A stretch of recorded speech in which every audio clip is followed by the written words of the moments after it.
So you just start editing your photos and they're looking a little flat.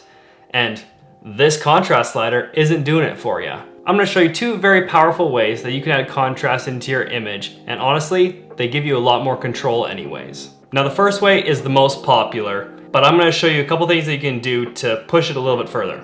So we're gonna come down to the tone curve. Now, most people will do an S curve like so, drop the shadows and raise the highlights. And honestly, that actually adds a lot of contrast that may be a little bit too much in my opinion, but for this video's sake, that's pretty good.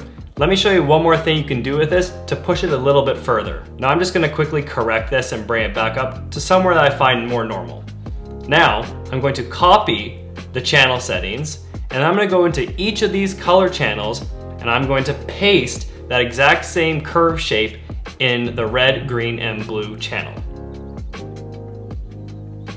Just like so. Now, as you can see, that adds a lot of contrast back in the image. Honestly, too much for my sake, but for this example, you can see how well it works. Now, my personal favorite way to add contrast back to an image is this funky little wave symbol up here with the circle in the tone curve section called the parametric tone curve.